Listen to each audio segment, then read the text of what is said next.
Muchas gracias por la invitación para poder estar acá hablando justamente hoy día de la epilepsia, una enfermedad que la verdad es que es más común de lo que parece, afecta a muchas familias al final de cuentas porque los pacientes que están con esta enfermedad, su patología al final irradia hasta a todo el entorno familiar que ellos tienen.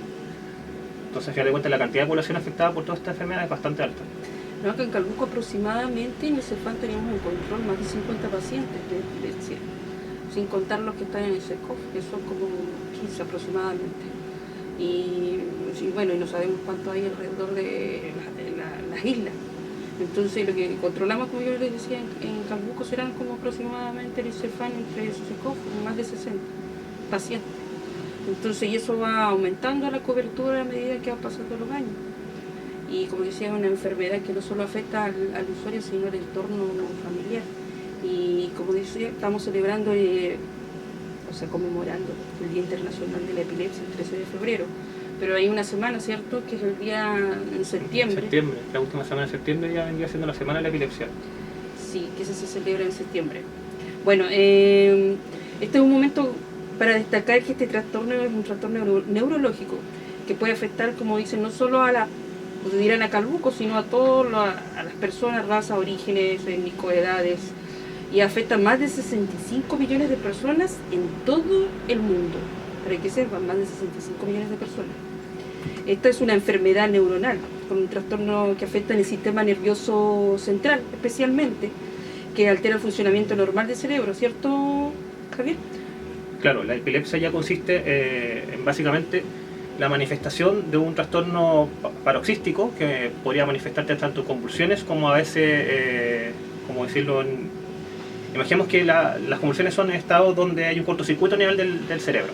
Bueno, a veces el cortocircuito puede ser como con movimiento o a veces puede ser como de apagarse. Pueden estar esos dos extremos o una combinación de ambos. Y para que sea considerado epilepsia, este trastorno paroxístico tiene que estar ligado sí o sí a una descarga normal en el cerebro al momento del trastorno. ¿Ya? Para que esto sea considerado como epilepsia, tiene que haber por lo menos 2 episodios de esta magnitud para ahí empezar a ser siendo estudiado, porque un 10% de la población aproximadamente puede tener un trastorno convulsivo en su vida. ¿Ya? Esto es normal hasta cierto punto, y si uno tiene uno solo, la probabilidad de que uno tenga una repetición de eso es menos del 50%. O sea que, más o menos, todos podemos tener un episodio en nuestra vida gatillado, por ejemplo. Puede ser por medicamentos, por estrés, por fiebre también, por temperatura, en los niños especialmente todo eso de la fiebre. Por alguna enfermedad, ¿cierto? También. Entonces se dan cuenta que no necesariamente puede ser, porque uno lo puede decir, mi hijo tiene epilepsia, ¿cierto? Claro, no, porque de repente muchas veces pasa, los niños tienen por la fiebre justamente, ¿sí?, trastorno epiléptico, pero son trastornos paroxísticos febriles, y no necesariamente van a ser ligados a una epilepsia. Para eso tiene que consultarse obviamente con el médico si está pasando más de una vez, si está pasando repetidamente, y ahí se harán los exámenes para después, junto con todo el diagnóstico, ver si es justamente epilepsia o solamente algo puntual que le pasa al niño por la fiebre justamente. Ahora, si un niño también sufre, por ejemplo, de episodios febriles, de adulto puede ser que tenga una incidencia un poco más alta que esto se repita. Siempre que uno ya tenga un episodio va a tender a que pueda repetirse, pero con uno solo la incidencia es baja para diagnosticar eso. No se diagnostica con uno solo, siempre 2 para arriba. Y obviamente con el ojo clínico del especialista, no en este caso de los afectados. Sí, o sea que si una persona tiene fiebre y va al CEFAM y tiene una convulsión, el doctor lo evalúa y dice, no, esto no puede ser epilepsia. Si tuviera más de 2 o 3... Claro, ahí pasaría a ser estudio de epilepsia. Ya, entonces, pero ahí el doctor tendría que derivarlo a un neurólogo, que es el especialista especialista, ¿cierto? Claro.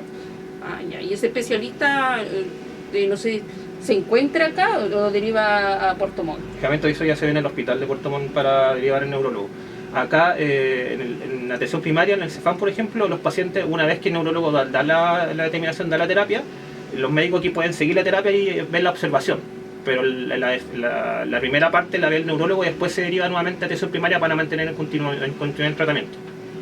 Ya. Así que ¿nos queda claro algo o no, dices tú, Germán? Sí, de a poco vamos a ir socializando los términos que a veces son un poco técnicos, pero gracias a nuestros profesionales que hoy día están acá. Vamos a tratar de bajarlo un poco a nivel del usuario. Sí, pues eso que quedemos claro que la epilepsia, como dice, es una afección neurológica crónica, ¿cierto? Claro. Eso para que la gente le quede claro. Y que lo que estamos hablando hoy día es el día de la celebración del, o sea, el Día Internacional de la Epilepsia. Esto fue instaurado y también la Liga Internacional contra la Epilepsia fue realizado en 2015. Y desde entonces se le celebra este Día Internacional de la Epilepsia cada segundo lunes de febrero, que coincide con el 13 de febrero de este año 2023. Así que, para todos los que nos están escuchando.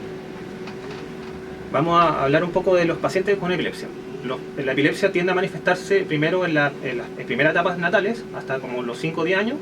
Después baja la incidencia, los adultos tienden a hacer muy baja incidencia de epilepsia, pero obviamente ponen adultos con epilepsia toda su vida. Y posteriormente los mismos daños que va generando al envejecer a nivel del sistema nervioso y los demás órganos, van generando que se puedan producir nuevamente en la edad de adulto mayor sobre los 60 años, nuevamente más ataques de epilepsia, o generarse una epilepsia ya como tal, pero eso es por daño neuronal. En los niños por lo general eso ya es por alguna patología genética que venga de por sí de antes. Esa muchas veces en la edad infantil a veces es la mayor crisis donde puede haber ataque epiléptico, baja nuevamente adultos, especialmente con el tratamiento, y después nuevamente pueden volver a surgir a la adulto nuevamente mayor por el mismo envejecer. Cuando una persona se le diagnostica con epilepsia, ¿qué pueden gatillar estos ataques? Lo primero es que a la persona se le da un tratamiento. Este tratamiento por lo general siempre va a ser crónico. La persona que es epilepsia se le da un tratamiento por mínimo 2 años por lo general. ¿Ya? Se le explica esto, que siempre está en observación, y viendo cómo evoluciona a medida que va creciendo, ahí va viéndose cómo se adapta el tratamiento, se puede ir quitando a poco de observación obviamente, pero siempre mínimo va a ser unos 2 años de tratamiento desde que empieza con su diagnóstico. Cuando a veces se le olvidan los medicamentos, al empezar a tomarlos pueden volver las crisis, tener episodios. Otro factor de riesgo muy importante es la privación del sueño en estas personas, ¿ya? El trasnochar, a veces por estudiar, por quedarse hasta tarde viendo tele, especialmente los niños muchas veces. Se le piensa que es ver tele al final lo que le puede dar el trastorno, porque si tiene, a los niños pueden tener muchas veces los trastornos de forma óptica, así por ver alguna imagen, algún flash de luz, le puede gatillar este factor. Yo lo vi en unos niños que vienen de repente, esa cosa de las luces en Navidad. Claro, todo ese estallido de luces en Navidad producían trastornos de epilepsia. ¿Sí? Que uno lo ve como tan básico como las luces de la Navidad, pero producían trastorno epiléptico. Claro, eso puede producir, y a veces las mamás le echan la culpa a la tele porque se le dio la epilepsia al niño, y es porque no, porque muchas veces se pasó de largo quedándose despierto más que por la tele misma. El trastorno fotosensible ocurre, pero mucho más raro que el trastorno que el ataque por privación de sueño. En adultos ya la ingesta de alcohol y algunas drogas también puede ocurrir algún estado infeccioso o febril. Así, la temperatura es un gatillante importante para los ataques epilépticos, ya sea por una fiebre o porque, por ejemplo, uno va a una terma, la temperatura del agua, o los niños, que el baño puede ser muy caliente para el niño, igual le puede generar, o hasta salir al sol en verano, una temperatura grande también puede generar un trastorno epiléptico. Factores emocionales, un estado emocional muy grave, muy intenso, también lo puede generar. Algunas interacciones con otros tratamientos, con otros fármacos, y la hiperventilación también. En los adultos también las crisis con cierto, por ejemplo, las personas diabéticas. Las personas diabéticas pueden tener una crisis epiléptica por tener la glucosa muy alta o muy baja también. Estas convulsiones. Eso más o menos serían como los factores gatillantes, y lo vamos a recordar más rato para que la gente le quede presente con respecto a las causas de la epilepsia. Y bueno, como ya hemos detallado, esta era una enfermedad crónica más común en Chile y que afecta solo aproximadamente el 1% de la población. Bueno, aquí en Calbuco, como ya reitero, son más de 68 personas en control entre CEFAM y SECOF. Y dentro de lo que dice las causas, que es la etiología, Javier, si nos quieres detallar acá. Claro, dependiendo de la edad del paciente, por ejemplo, cuando son recién nacidos, bueno, de adolescente para abajo, básicamente tienden a ser por causa genética o por malformaciones al nacer que recurren en la epilepsia. Y ya cuando pasamos de adulto joven para arriba, o sea, 35 años hasta adulto mayor, ya pasan a ser por problemas que se van generando por la edad. Por ejemplo, trauma cerebral, tumores cerebrales o accidentes cerebrovasculares. Por eso hay que tener en cuenta que los pacientes, a veces, cuando uno es más adulto y empieza a tener peor salud por no cuidarse, estas comorbilidades, por ejemplo, todos los problemas cardiovasculares pueden tender también a llevar después a desarrollar alguna crisis epiléptica. ¿Y una demencia estaría dentro de eso, cierto? Igual. No hay una correlación, pero sin embargo los pacientes con demencia sí pueden tener más preponderancia a tener la epilepsia, pero no hay como una correlación directa. Ya. La gente que no entienda ya cuando dicen causa genética es porque también podemos heredarlo, ojo, familiarmente. Sí, podemos heredarlo y eso equivale a un 70%, eso sería casi la mayor porcentaje de que las personas hereden la epilepsia. Entonces, y de aquí, de parte de CEFAM, como dice aquí, estábamos conversando recién, así como existe un club de diabéticos que está liderando el CEFAM, también, y tiene una reunión hoy día, que también le mando un caluroso saludo a la dirigente, la señora Rosalba Nahuelhuayqui, y también liderado también por la encargada cardiovascular, señorita Angélica Nahuelhuayqui. Y debería existir un club de epilepsia que se reúnan, porque sin el sentir de ellos, o sea, porque yo, bueno, las veces que estuvimos en pandemia, nosotros sabíamos que no se podrían dirigir acá al CEFAM, por lo mismo, por la cuarentena. Por la cuarentena y todo, pero nosotros lo llamábamos por teléfono y realmente sentíamos que hacía falta un apoyo más de salud mental, más que nada. Porque además de que requerir la atención médica y sus medicamentos, también requerían una parte de salud mental. Y por eso nosotros de repente decimos, ¿por qué tratar estas enfermedades? Porque realmente, o sea, si uno lo ve, son un 1%, dirán, son 68 pacientes, pero igual inciden son 68 familias. Tienen que trabajar. Ahora en sí, Javier, vamos a hablar de... la definición. Claro, ¿por qué tratar esta enfermedad? ¿Por qué tratarla? ¿Por qué tratarla específicamente? Si a veces los episodios son de minutos, ¿por qué hay que tratarla? Cuando la persona ya manifiesta la tendencia a poder tener un episodio epiléptico en cualquier momento de su vida, eso ya es algo que al paciente le puede generar temor, porque le quita la posibilidad de generar una vida normal sin tener el miedo que en cualquier momento por caminar en la calle le pueda dar una crisis, por ejemplo. Se pasa todo ese mal rollo. Entonces la terapia que uno le puede dar es para evitar de que ocurra esa crisis, y la tiene que tomar constantemente para mantenerse simplemente que eso no ocurra, ¿ya? A nivel de medicamento nosotros aquí no tratamos la epilepsia como tal, sino que tratamos el síntoma que es la convulsión, así nosotros estamos manteniendo a la persona constantemente ahí tratada para que no ocurra este cortocircuito a nivel del cerebro, ¿ya? ¿Qué pasa cuando ocurre una crisis? Las crisis puntuales que pueden ser de un minuto, que a veces puede ser, como ya hemos hablado, de ausencia, o ya puede ser clónico-tónica, que es cuando la persona empieza a tirar y aparte queda después rígida. Espérame, antes de continuar, Javier, cuando dices ausencia, porque la gente ahí, para que entienda en la casa, ¿qué significa crisis de ausencia? Crisis de ausencia vendría siendo cuando la persona básicamente se queda como mirando al vacío, como se queda pegada. Eso, como decir pegado. Se queda pegado, ¿sí? Pero de verdad la persona por ese momento muchas veces pierde el conocimiento, así, no se nota, pero la persona, tú después, cuando vuelve en sí, no entiende qué pasó, puede pasar un minuto, no se olvidó ese minuto, ¿ya? Las crisis igual pueden ser parciales a nivel del cerebro, así un cortocircuito donde la persona no necesariamente va a estar comprometida a nivel de conciencia, va a estar cuerda, pero una parte de él va a estar como con la crisis. Pero a la vez puede haber crisis generalizadas, que son las más peligrosas, las que más uno tiene conciencia de qué pasa. De que hay una persona en todo su cuerpo genera el cortocircuito o la ausencia y pierde su conciencia, ahí la persona se olvida. Cuando las personas tienen las crisis convulsivas epilépticas y con todos los tiritones, cuando vuelven en sí, de verdad, después de esos minutos ya no saben qué pasó. Por lo general. ¿Y esas cuánto duran más o menos? Es ahí lo que tenemos que tener cuidado. Si las crisis duran, por ejemplo, una tónico-clónica, cuando ya con movimiento después se quedan trabados, si son de menos de 5 minutos puede ser una crisis hasta normal, por decirlo así. Cuando empieza a durar más de 5 minutos, eso ya pasa a ser un estado epiléptico. Y cuando el cuerpo está mucho tiempo en ese estado, pueden ocurrir hipoxia, así la sangre no puede llegar bien al cerebro o a otro órgano, y va generando daño cerebral. Daño cerebral, claro.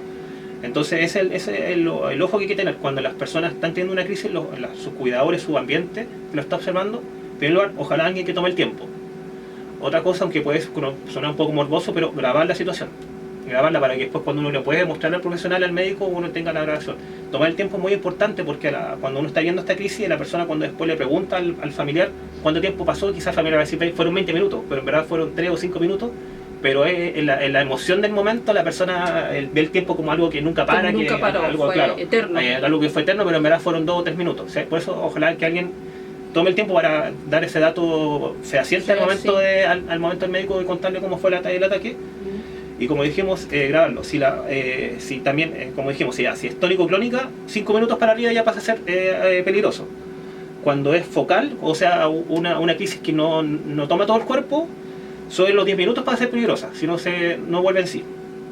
Y cuando queda pegado y pasa más de 15 a 20 minutos así en ese estado que queda pegado, Ausencia sí. Justamente, perdón la palabra, Sí.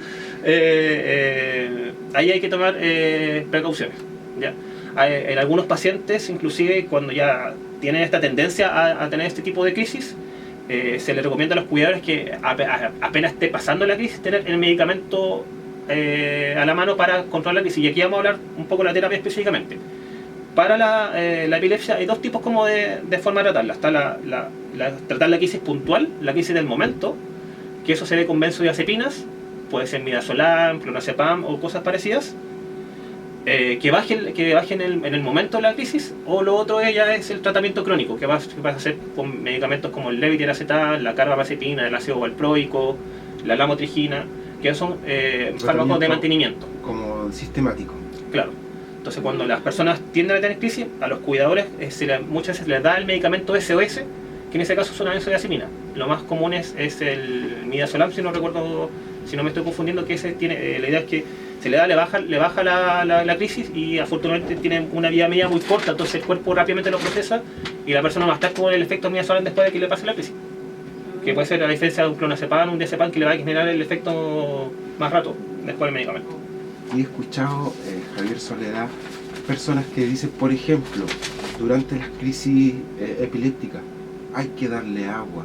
Algunos dicen, hay que darle la pastilla del remedio. Otros dicen, hay que ponerle un lápiz para que no se muerda la boca, etcétera. Existen muchos mitos, quizás, claro, que hay que ver bien. Sí, claro. esos son mitos. Lo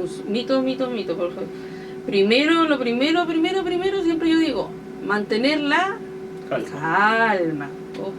Un primer paso muy importante. Sí, porque siempre en cualquier tipo de situación siempre hay que mantener la calma.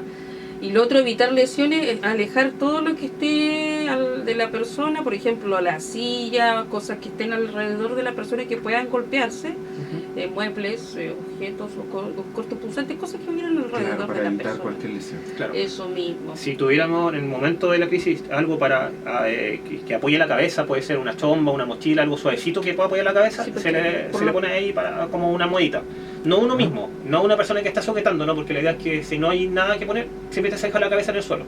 Pero no uno mismo estar ahí apoyando, no. ¿Ya? Lo de colocar algo en la boca, no, eso sí que es un mito. Puede ser contraproducente tanto para tanto el paciente que está teniendo la crisis o como para la persona que quiere acercarse a colocarle algo en la boca que lo puede morder o cualquier cosa. También. No, eso sí que es un mito, no dejarlo nomás. A uno le da miedo porque la persona a medida que avanza la crisis no puede respirar. La persona se va a poner rígida, va a poner como que a algunos le pueden dar la sensación de que en verdad se va a morir la persona, así como que está muy mal en unos minutos. Afortunadamente, si bien el cerebro entra en este estado de crisis, el cerebro mismo tiene sus mecanismos de reparación. Entonces, a medida que el cerebro entra en este cortocircuito, el mismo cerebro lo quiere reparar. Por eso las crisis epilépticas por lo general duran unos pocos minutos, porque se autorreparan. ¿Ya? No, y lo otro, que cuando uno tiende a meter cosas en la boca, si está en ese estado, cierra y abre la boca, y usted mete algo dentro de la boca, le va a morder la mano y no la va a abrir más, entonces no va a poder sacar la mano. Claro, el riesgo de que se muerda la lengua, la verdad, es bien bajo. Sí, pero de que le muerda la mano a usted es más alto. Es más alto, es más alto, entonces, claro. Eso. Y cuando la persona se empieza a calmar un poco, ahí es cuando uno lo podría como colocar de lado. Pero no en el momento cuando está rígido, no, cuando ya la persona está empezando a entrar en sí y se empieza a aflojar, por decirlo así. Ahí es cuando ya uno lo puede colocar de ladito, porque si tiene alguna, de repente después de volver en sí a veces pueden vomitar o cualquier cosa, ahí es bueno tenerlo. Puede tragar el vómito, tener asfixia por el vómito. Pero eso es después de que la persona dejó de estar paralizada. Y bueno, y aflojar obviamente la ropa que esté apretada. Claro, sacar los botones de la camisa, eso sí. Esas cosas como más que lo pueden... Para darle un poco más de comodidad. Claro, exactamente. Sí. Y más que nada eso, mantener la calma, porque eso es lo que a veces más hace la situación más tensa al final, Si ya es complicado, por ejemplo, los profesionales que les toca ver esto más, se van haciendo cuero chancho, entonces a poco van generando ese temperamento más tranquilo. Quizás los cuidadores a la vez también, pero las primeras veces son las más... Se hizo como la más eterna. La más eterna, sí, las primeras veces siempre sí, son... la más eterna. Y lo otro que decía Javier también, tener algo para tomar el tiempo y ojalá grabarlo. Ojalá grabarlo, claro. Sí, pero no, como dice, en forma, es para poder llevárselo al especialista, al médico, sí. para poder revisar cuánto duró esta crisis y poderlo tener como respaldo para poder hacer el tratamiento. El Cefam, la epilepsia es GES, o sea, garantía de acceso, garantía de oportunidad. La epilepsia no refractaria de 15 años y más. O sea, pacientes beneficiarios, ya sean de FONASA o PRICE, ¿ya? Entonces, aquellos que sean mayores o igual a 15 años, por ejemplo, cuando son sospechas de diagnósticos acá en el Cefam, por el médico, lo derivan a Puerto Montt, al especialista. Y el especialista, cuando los diagnostica, ahí tienen, después cuando le hacen la derivación al Cefam de Calbuco, ahí tienen 7 días desde la confirmación diagnóstica para hacerle el ingreso a la APS, para seguir su tratamiento y, o sea, tener su canasta de medicamentos y seguir sus controles. Bueno, y ahí obviamente que sigue su tratamiento y sus controles, a no ser que este usuario tenga una descompensación de su patología, lo vuelven a derivar a controles al especialista, o que requiere un tratamiento especial, no sé, diferente, o requiera retomar su tratamiento, o no haya asistido, obviamente. Y también le cuento que estamos haciendo también rescate, visitas domiciliarias a aquellos usuarios que no han venido a sus controles. Eso también es una prestación que se está dando en el Cefam. También rescate de estos usuarios que no han venido a sus controles. Eso con respecto a los mayores o igual. Aquellos que son también menores de 15 años, también tenemos como lo mismo casi de los menores de 15 años, es una garantía también explícita en salud, que se derivan igual lo mismo a Puerto Montt, este médico general lo deriva a Puerto Montt al especialista, y el médico del especialista después de que le hace el diagnóstico, lo deriva haciéndole el diagnóstico, entregando los medicamentos, lo deriva nuevamente al Cefam para siga su tratamiento con su diagnóstico y siga con su canasta de prestaciones, que sea con los medicamentos y su tratamiento como APS, ¿ya? Así que obviamente el paciente, nosotros le insistimos que siga no solo su tratamiento en sí, sino también sus controles, porque estamos haciendo harto rescate con respecto a eso, porque no han venido a sus controles, y ya sea por el trabajo, ojo, porque la mayoría que yo estoy viendo que pacientes que hemos ido a visitar no han ido por el trabajo, prefieren a veces, yo sé que entiendo que prefieren a veces estar trabajando, pero igual es importante estar en sus controles para poder compensarse. Y eso corre para todos los usuarios crónicos. Sí, para todos. Es que yo estoy preocupado porque ya hemos hecho unas visitas y no, que estamos trabajando, entonces a mí realmente me preocupa. Yo estoy más preocupada que ellos, yo encuentro. Así que eso. Y ahora vamos a hablar lo que es la epilepsia y la mujer, ¿cierto, claro. Javier? Cuando una paciente es mujer en edad fértil, una paciente que tiene que tener muchas precauciones en cuanto a la epilepsia. ¿Por qué? Porque su estado hormonal, los cambios cíclicos de la mujer en la hormona tienen una correlación directa con la epilepsia muchas veces, ¿ya? Y también con los medicamentos. Por lo tanto, la mujer en edad fértil tiene que hablar muy en paralelo, tanto con su neurólogo, con su médico tratante, como también con su ginecólogo matrona para su tratamiento anticonceptivo, ¿ya? Por lo general estas mujeres tienen que ver qué medicamento, escoger bien qué medicamento usar si están en edad fértil, porque aparte prácticamente todos los medicamentos para la epilepsia lamentablemente tienen problemas teratogénicos, o sea que pueden llevar a una malformación al momento del embarazo, algunos más que otros. Por ejemplo, el ácido valproico es el que tiene mayor índice de tener ese efecto, ¿ya? Por lo tanto, por ejemplo, una paciente que está en edad fértil y dentro de su terapia lo único que le funcionaba era el ácido valproico, tendría que estar muy atenta porque en el caso de llegar a estar embarazada, tiene que comunicarlo lo antes posible para ver si existe la posibilidad de hacer un cambio de tratamiento dentro de las primeras semanas, obviamente paulatino, con la aprobación del profesional, para ojalá cuando llegue al tercer trimestre donde más pueden ocurrir estos cambios, no estar con el ácido valproico. Si por ejemplo ahí el médico tiene que decir, a veces hay casos puntuales donde no se puede cambiar y no se puede cambiar, pero siempre el médico va a tratar de bajar la dosis a la menor cantidad posible para que estos efectos no pasen al niño. Y posterior, cuando ya la mujer está lactando, ahí afortunadamente hay que derribar un mito, que es que la mujer sí puede dar pecho. Ya si el médico está con la dosis más mínima de medicamento y está haciendo bien su efecto, estos medicamentos no pasan tanto en leche materna afortunadamente, pasan muy poco, así que sí puede darle lactancia al niño. Muchas veces se tendía a recomendar de que no le diera de por sí, entonces se generaba ese miedo, pero no, es un mito. Las mujeres epilépticas con tratamiento, sí, obviamente conversado con su médico, deberían poder dar lactancia sin mayor problema. ¿Ya? Y hablar bien con su ginecólogo, porque depende de la hormona que esté usando como terapia anticonceptiva, puede interaccionar con su terapia antiepiléptica, especialmente los que tienen estrógenos, ¿ya? Por lo general las mujeres estas pueden usar solamente pastillas que solamente tengan progesterona, ya sea en formato de implante implanol, claro, o también un dispositivo intrauterino que libere la progesterona, que creo que acá en Chile es el Mirena, creo que acá, sí. Esos son los más seguros en su caso, ¿ya? Porque la ventante de los orales baja mucho la eficacia de por sí, entonces no se recomienda ya a las mujeres así. Pero por eso tiene que hablarlo en paralelo con su neurólogo como con su ginecólogo matrona para estos tratamientos. Recordar que bueno, la epilepsia es una patología crónica que afecta al sistema nervioso central. Afortunadamente tenemos tratamiento para ella. Los pacientes que pueden usar su tratamiento de forma correcta pueden llegar a tener prácticamente una vida normal, que eso es lo esperanzador de esta patología.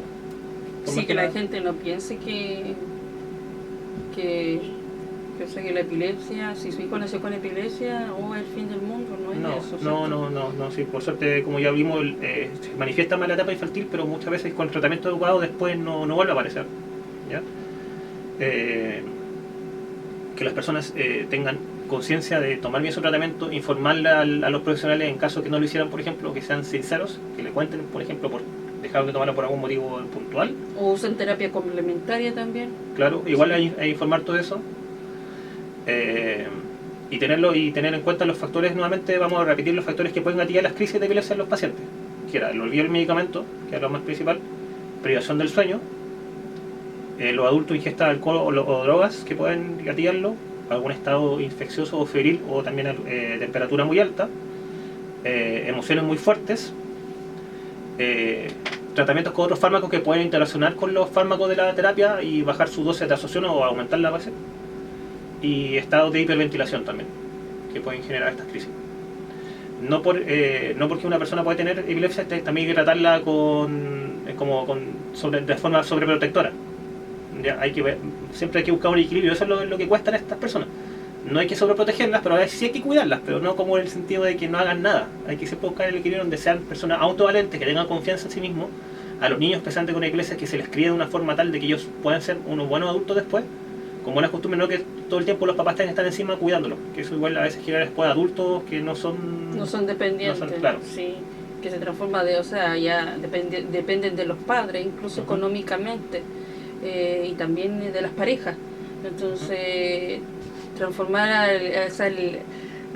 al usuario como una persona más, una persona normal, si la epilepsia no... Hay más estigma bajo la palabra epilepsia que lo que de verdad es. Si la epilepsia es algo más normal de lo que, afortunadamente, como decíamos, tenemos un tratamiento, las personas pueden llevar vías normales. Con el tratamiento una persona epiléptica no debería tener problemas de conducir un vehículo, andar haciendo sus cosas, salir de paseo, irse a ir al campo si quisiera.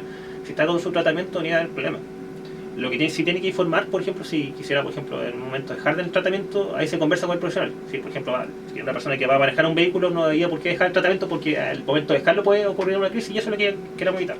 Siempre hay que ver el costo-beneficio de esto acá. Pero como lo he dicho varias veces, con tratamiento las personas se mantienen bien. Así que eso, decirle a los pacientes que sean ordenados Y a las familias, que tratemos de esto, normalizarlo un poco, quitarle el estigma, quitarle los miedos, que si nos cuidamos de todo esto puede ser algo que a los pacientes y a todos nosotros no nos afecte tanto, que podamos cuidarnos y tener empatía con los demás en este aspecto. Sí, verlo como una patología así como la diabetes, la hipertensión, la dislipidemia o el hipotiroidismo o el Parkinson. O sea, verlo como una patología más, pero normalizarlo también, o sea, no ver nuestras vidas como tratar de hacerlo lo más normal posible. Claro, las personas con epilepsia si están bien tratadas y tienen un buen entorno, no tienen por qué tender a la depresión ni nada. Las personas cuando ven bajo ese estigma, es cuando tienden a tener estas comorbilidades de depresión, de ansiedad, de otras patologías que le pueden asesorar, pero es por el ambiente social que lo acompaña. Si nosotros trabajamos como sociedad en hacer que este ambiente sea positivo, el paciente no haya por qué sentirse ofuscado por su patología. Claro, Y sí, bueno, si se siente como igual, puede consultar en el CEFAM, consultar con psicólogos y requerir apoyo más emocional, estuviera pasando por un factor emocional en su casa también que pudiera afectarle, podría consultar en el CEFAM por psicólogo o hacerse un examen preventivo y ahí uno podría también pesquisarlo. Claro. Entonces, porque igual podría ser como un factor gatillante de crisis. Entonces, para poder evitar esto, podríamos también hacerle un EM también, para poder ver eso. Claro, que las personas tomen sus medicamentos, que vayan a control constantemente, Sí, y que tengan una buena comunicación. Si no toman los medicamentos, que lo cuenten, que no sienten que van a ser castigados por eso, son cosas que nos pasan, pero si le pasa algo y fue por eso justamente, verlo como causa. Sí, eso mismo, para que también el doctor no le siga aumentando la dosis y piense que... Claro, si necesita ayuda para tomar los medicamentos pastilleros, Sí. La tecnología, tener recordatorio en el celular, la alarma, todo eso, ayuda a los pacientes. Exacto, hay que aprovechar las herramientas de la modernidad. La modernidad, y que tengan un ambiente, por ejemplo, a veces en la familia es una solamente la cuidadora, siempre mujer, por así generalizando, pero obviamente siempre es la mujer la que lleva ese...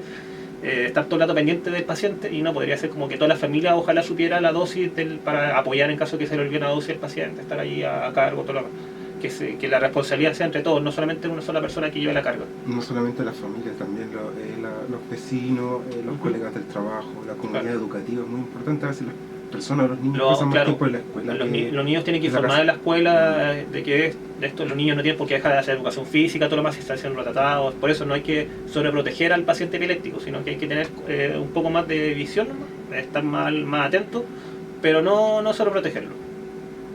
Así que eso, ese es el mensaje de nosotros para esta tarde, y que, como dice Javier, a sus controles es lo principal, asistir a sus controles y ojo, no automedicarse, porque si no van a hacer una combinación de medicamentos, porque nosotros tendemos a automedicarnos.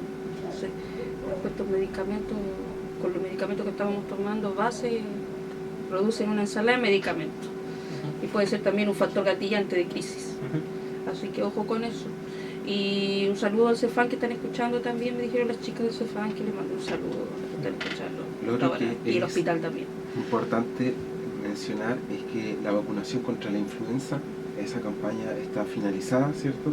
Sí. Y lo que es la vacunación contra COVID-19 está suspendida actualmente y se va a avisar oportunamente, ya sea a través de la radio y nuestras plataformas digitales en las redes sociales, cuando se va a reanudar esta vacunación. Es muy importante que estén atentos, ¿cierto? Porque vamos a estar comunicando próximamente. También les agradecemos a nuestros profesionales, Soledad Loyola, enfermera, y Javier Castro, químico farmacéutico del CESFAM, por compartir su tiempo y todo este conocimiento para acercarnos un poco más a la comunidad y sociabilizar este tema que si bien es cierto, es normal, a cualquiera le puede pasar, es algo muy cotidiano, y al mismo tiempo también hay que tener un poco de cuidado y de ojo como familiar o como vecino. Así que les dejo los micrófonos, chiquillos, para que nos despidamos de nuestros queridos usuarios y usuarias. Sí, queridos usuarios que están escuchando hasta ahora, y yo creo que más de algunos, uno no va a identificar, pero más de algunos, uno tiene un familiar que tiene epilepsia en su casa, pero uno no lo dice. Pero uno tiene más o menos un familiar con alguna patología, que quizás no lo dice, pero uno sabe y se da cuenta de las cosas que conlleva todo esto. Entonces uno sabe los pros y los contras. Entonces uno igual se identifica con esto y es empático. O sea, siente lo que siente la otra persona, trata de sentirlo. Y por eso uno le recomienda, si no hayamos uso de la palabra para poder decirle y comunicar lo que estamos diciendo hasta ahora. Y bueno, y lo hacemos por su bien y para lo mejor y para mejorar la calidad también de la atención y saber que el Cefam de Calco está dando haciendo lo mejor posible y dando las mejores prestaciones para mejorar la calidad de la atención. Eso. Sí, muchas gracias también por la oportunidad de invitar también a los usuarios a que no solamente vayan a sus controles si tienen alguna consulta de medicamentos. En la farmacia Cefam, bienvenidas sean, van a pasar a la oficina del químico y hay cualquier consulta que tengan, no solamente de epilepsia, sino que cualquier tratamiento farmacológico puedan hacer las consultas referentes allá y se la va a guiar.